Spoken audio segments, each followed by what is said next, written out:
వాడ నడిబొడ్డునున్నారు. ఒకవైపు అమరావతికి సంబంధించి పార్లమెంట్లో చట్టబద్ధత తీసుకొని ఇదే మా పర్మనెంట్ క్యాపిటల్ అని కూటమి ప్రభుత్వం ప్రచారం చేసుకుంటుంది ఆర్భాటంగా. సిఆర్డి అని వాళ్ళు ప్రకటించి దాని మీద మేము పనిచేస్తున్నామని చెప్పిన తర్వాత వాటి పరిధులను పెంచాలని చెప్పి మావిగన్ కాన్సెప్ట్ని తెర మీద తీసుకొచ్చారు.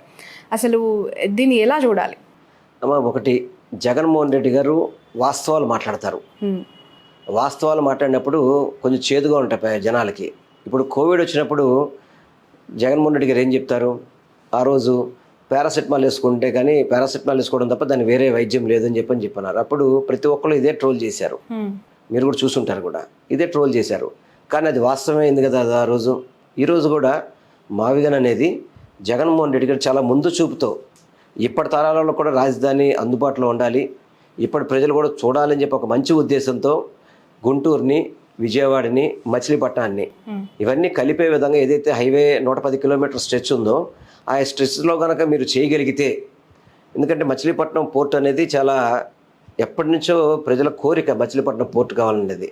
ఆ పోర్టు జగన్మోహన్ రెడ్డి గారి ప్రభుత్వంలోనే ప్రారంభించడం దాదాపు పూర్తయ్యే పరిస్థితిలో ఉంది ఆ పోర్టుని తీసుకొని గన్నవరం ఎయిర్పోర్ట్ని డెవలప్ చేసి, అదేవిధంగా విజయవాడ రైల్వే స్టేషన్ జంక్షన్ ఏదో ఉందో దాన్ని అభివృద్ధి చేసి, అదేవిధంగా గుంటూరులో మిర్చి యార్డులు కావచ్చు, అదేవిధంగా వ్యాపార వ్యవస్థలు కావచ్చు అనేవి ఉన్నాయి. కాబట్టి ఇవన్నీ కూడా కొంత మనం వాళ్ళకి భరోసా ఇచ్చి ఒక తక్కువ అమౌంట్తో కొంచెం వీటిని అభివృద్ధి చేయగలిగితే కనుక రాజధాని అనేది ఇప్పటికే మనకి చేతికి వస్తుంది, మనం కూడా మన తరాలు కూడా చూడొచ్చు అని చెప్పి ఒక మంచి ఉద్దేశంతో, అదేవిధంగా లక్షల కోట్లు అప్పు చేయాల్సిన పని లేదు, వీటికి లక్షల కోట్లు అప్పు చేయాల్సిన పని లేదు. ఓన్లీ కేవలం ఇప్పుడు అమరావతి అని చెప్పని రోడ్లు, డ్రైన్లు, డ్రింకింగ్ వాటర్, కరెంట్ వైరు, వీటికి చిన్న మౌలిక సదుపాయాలకే లక్షల కోట్లు ఖర్చు పెట్టాల్సిన పరిస్థితి, 2 లక్షలు 3 లక్షల కోట్లు ఖర్చు పెట్టాల్సిన పరిస్థితి వస్తుంది. ఆ పరిస్థితి మన ఆంధ్ర రాష్ట్రం తట్టుకోగలుగుతుందా, అంత ఆర్థిక పరిస్థితి మన దగ్గర బాగున్నదా అని చెప్పి మనం ఆలోచించాల్సిన పరిస్థితి కూడా ఉంది. ఇప్పుడు జగన్మోహన్ రెడ్డి గారు ఏమీ వేరే విధంగా చెప్పలేదే. ఆయన చెప్పిన దాంట్లో ఎవరైనా తప్పు ఉంటే కనుక ఆర్గ్యుమెంట్కి మేము సిద్ధంగా ఉన్నాం, వాళ్ళతో ఎవరైనా సరే చర్చించడానికి మేము సిద్ధంగా ఉన్నాం. నష్టం ఏముందమ్మా? గుంటూరు ఇప్పుడు మీకు ఎయిమ్స్ హాస్పిటల్ ఉంది, ఎందుకు మంగళగిరిలో పెట్టారు? అమరావతిలో పెట్టచ్చు కదా. ఎయిమ్స్ హాస్పిటల్ చంద్రబాబు నాయుడు 2014 ఆయన కూటమి ప్రభుత్వ అధికారంలో ఉన్నప్పుడే కదా ఎయిమ్స్ హాస్పిటల్ శాంక్షన్ అయింది. మరి శాంక్షన్ అయినప్పుడు మంగళగిరిలో ఎందుకు పెట్టారు? అది అంటే ప్రజలకు అందుబాటులో ఉంటుందని చెప్పని, ప్రజలు ఇక్కడ ఉంటారు కాబట్టి ఇక్కడ పెట్టాలని చెప్పని, అంతే తప్ప అమరావతిలో ఎయిమ్స్ హాస్పిటల్ పెడితే వెళ్ళేవాళ్ళే ఉండరు.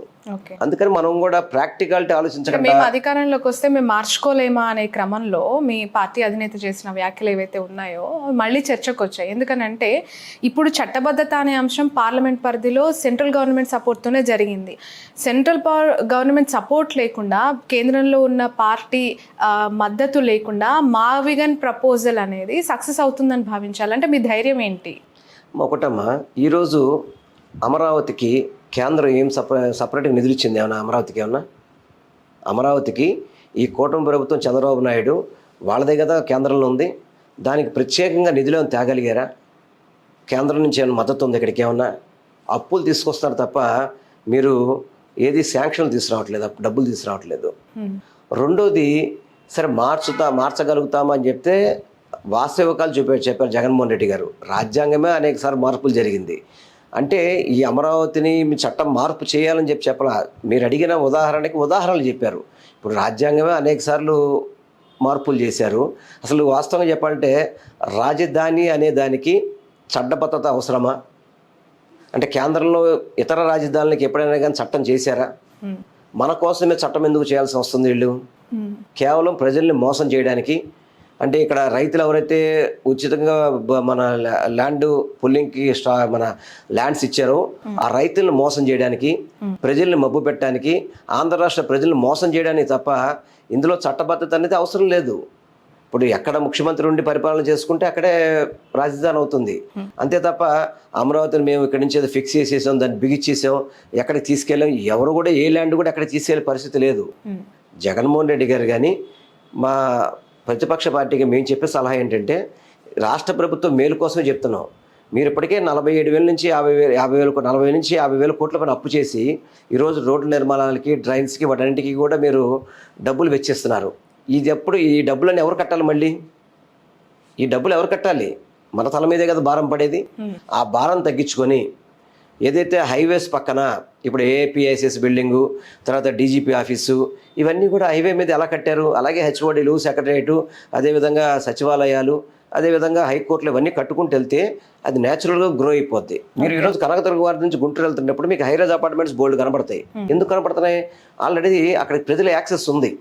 అదేవిధంగా ఇప్పుడు జగన్మోహన్ రెడ్డి గారు చెప్పిన ప్రకారం మచిలీపట్నం, విజయవాడ, గుంటూరు అయితే కనుక సుమారు 40 నుంచి 50 లక్షల మంది ప్రజలకి అక్కడ నివసిస్తున్నారు కాబట్టి క్యాపిటల్కి అన్ని విధాలు కూడా ప్రజాబలం ఉంటుంది. అదేవిధంగా ఆర్థికంగా తక్కువతో దాన్ని డెవలప్ చేయొచ్చు. ఇవన్నీ కూడా ఇప్పుడు మన విజయవాడ రైల్వే స్టేషన్ కూడా విపరీతంగా డెవలప్ అవుతుంది. అదేవిధంగా గన్నవరం ఎయిర్పోర్ట్ ఇంకా ఇంటర్నేషనల్గా పెరిగే అవకాశం ఉంటుంది. అదేవిధంగా ఇప్పుడు మీరు మచిలీపట్నం పోర్టు చూసుకుంటే కనుక పక్క రాష్ట్ర ముఖ్యమంత్రి కూడా రేవంత్ రెడ్డి చెప్పాడు, మేము మచిలీపట్నం నుంచి హైదరాబాద్కి మేము 6 వే వేసుకుంటాం, 8 వే వేసుకుంటాం, ఎందుకంటే మాకు పోర్టు కనెక్టివిటీ కావాలని చెప్పని. పక్క రాష్ట్రం వాళ్ళు ఏమో పోర్టు కనెక్టివిటీ కావాలని చెప్పని వాళ్ళు అక్కడ ఉన్న క్యాపిటల్కి పోర్టు కలుపుకుంటుంటే మనమేమో ఇక్కడుండి పక్కన ఉన్న పోర్టుని మనం నిర్లక్ష్యం చేస్తున్నాం. ఇవన్నీ కూడా సరైన విధానం కాదు అనేది మా యొక్క ఆలోచన తప్ప అతనేదో చెప్పింది మార్చమని. కానీ ఇప్పుడు మీకు జగన్మోహన్ రెడ్డి గారు కూడా చెప్పారు, మీకు మావి గారి పేరు నచ్చకపోతే ఆయన చెప్పి మచిలీపట్నం నుంచి మాని, విజయవాడ నుంచి వీని. అంటే అమరావతి అనే అంశం తెర మీదకి వచ్చినప్పుడల్లా ఒక ఆల్టర్నేటివ్ మెథడ్ని మాట్లాడుతున్న వైసీపీ అసలు అమరావతిని పూర్తిగా స్క్రాప్ చేయబోతుందా? అమరావతి విషయంలో ఒక క్లారిటీ అనేది క్లిస్టల్ క్లియర్ ప్రజలకు ఎందుకు వివరించలేకపోతున్నారు? మీరు సమర్థిస్తున్నారా, వ్యతిరేకిస్తున్నారా? అసలు మీకు అమరావతి వద్దా? అది ఏదో ఒక మాట చెప్పండి. ఒకటమ్మా, జగన్మోహన్ రెడ్డి గారు ఏ రోజు కూడా అమరావతిని వ్యతిరేకించలేదు. మీరు తప్పుడు భావన ప్రజల్లో తీసుకెళ్లే అవకాశం చేస్తున్నారు. జగన్మోహన్ రెడ్డి గారు ఏంటంటే ఇంకొంచెం ముందు చూపుతూ ఆలోచించి వైజాగ్ అయితే కనుక ఇప్పుడున్న అక్కడ పోర్టు కావచ్చు, ఇంటర్నేషనల్ ఎయిర్పోర్ట్స్ కావచ్చు, అక్కడ ఉన్న కంపెనీలు కావచ్చు, వీటి ద్వారా మనకు హైదరాబాద్కి కానీ, చెన్నైకి కానీ, బొంబాయికి కానీ పోటీ పడగల నగరం అవుతుంది విశాఖపట్నం అని చెప్పని దాన్ని కొంచెం మనం చేయూతిస్తే అది ఇంకా మంచిగా పెరుగుతుందనే ఉద్దేశంతో ఆయన చెప్పడం జరిగింది. అది ప్లాన్ ఏ కింద చెప్పారు, ఇప్పుడు ప్లాన్ బి కింద చెప్తున్నారు. చెప్పినప్పుడు ఆలోచించండి, ఏముంది జగన్మోహన్ రెడ్డి గారు ఏం చెప్పారు? ఎక్కడ కూడా ప్రాంతం మార్చమని చెప్పలేదే. గుంటూరు విజయవాడ మధ్యలో అంటే మీకు అమరావతి కూడా గుంటూరు విజయవాడ మధ్యలో లేదా? కాకపోతే మీరు చెప్పిన ప్రదేశం ఏంటంటే ఒక ఐలాండ్ లాగా, అంటే మీరు దాదాపు ఒక అరగంట జర్నీ చేస్తే కానీ ఆ ఊరికి వెళ్ళలేని పరిస్థితి, వరదలు వస్తే నీళ్లు వచ్చేసే పరిస్థితి, అదేవిధంగా కట్టడాలు ఏ విధంగా మనం డెప్త్కి వెళ్ళాల్సి వస్తుంది, కింద మన పునాదులు తీయాల్సి వస్తుంది, మీరు అందరూ కూడా చూస్తున్నారు. 3 పంటలు మనం వృధా చేస్తున్నాం. ఇవన్నీ కూడా అమరావతిలో నష్టం జరుగుతుంది కాబట్టి రైతులు కూడా ఈరోజు మనకి అమరావతి అని చెప్పి 12 ఏళ్ళు అవుతుందమ్మా. రైతులకి ఏం న్యాయం చేయగలిగారు ఈ ప్రభుత్వం చెప్పండి, కూటమి ప్రభుత్వం? మీరు ఇంతవరకు వాళ్ళు ఇచ్చిన భూములకి మీరు ల్యాండ్స్ ఇవ్వగలిగారా?